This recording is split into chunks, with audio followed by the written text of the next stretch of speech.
I've been sort of processing this event that happened for about 3 weeks now, 2 or 3 weeks now, and I finally wanted to write a post about it, and I felt like video posts would work the best. And this is going to be a little stream of consciousness, so forgive that. But when Karen and I were engaged, we met.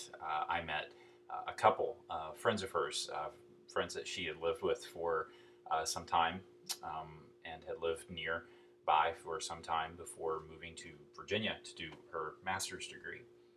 And I remember just being struck by how really cool these people were, how giving they were. They were very giving people.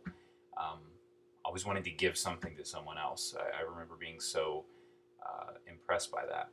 When Karen and I went on our honeymoon, they owned a beach house that they let us use for a week for free for the honeymoon. And I remember on a subsequent visit, when we were just spending some time with them, and they let me drive a BMW, which was way cool because I'd never driven a BMW before and had always wanted to.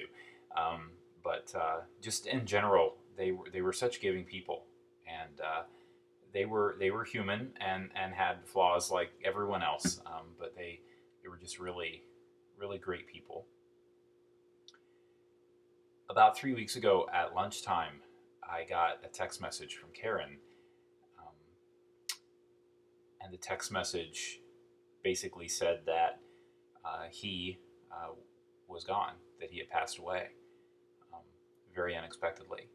And the text message just hit me like a brick. Like, I literally, it was one of those situations where you're looking at it and you just sort of sink to the ground, like staring at the phone, like you don't quite believe what you're reading.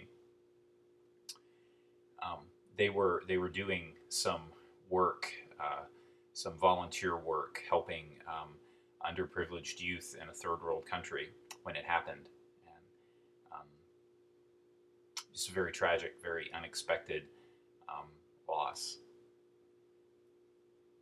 I remember the first thing that I thought about was about a year ago for a long holiday weekend. Karen and I had gone to visit them because we hadn't seen them in a long time, um, and way over a year, maybe close to two, and we just hadn't seen them in a very long time. And we went to visit, and I remember we were so excited because this was going to be just the four of us catching up, and we were going to their beach house, the same beach house where we had honeymooned, and the four of us were just going to spend a long weekend and catch up. And I remember we were looking so forward to that, and it got a little strange because they had invited several people that we didn't know and that we didn't know they were going to invite, and it was just sort of awkward.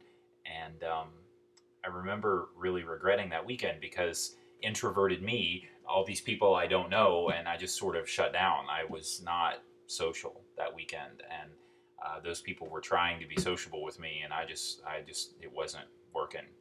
And while it was my excuse that I'm introverted and I was overwhelmed, at the end of the day, like I felt really guilty about that and wish that I had been more sociable, and um, really had very little time with him.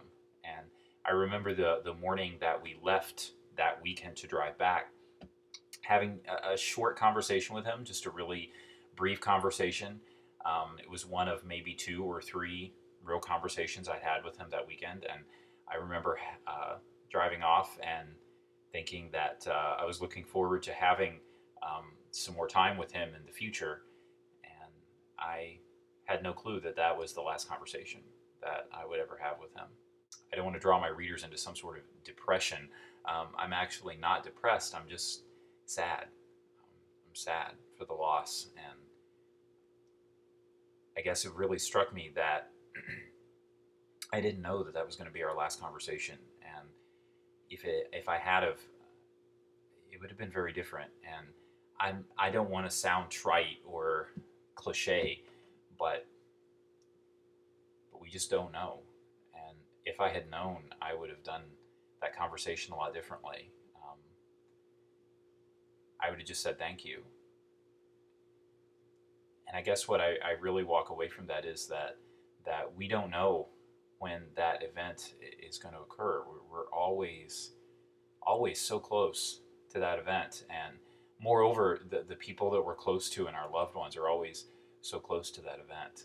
And C.S. Lewis said that next to the Blessed Sacrament itself, the holiest object that is presented to your senses is your neighbor. Um, and I think there's wisdom in that.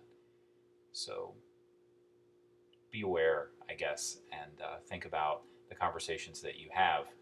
Not morbidly, not sadly, not anticipating the worst, but just aware that um, it needs to count.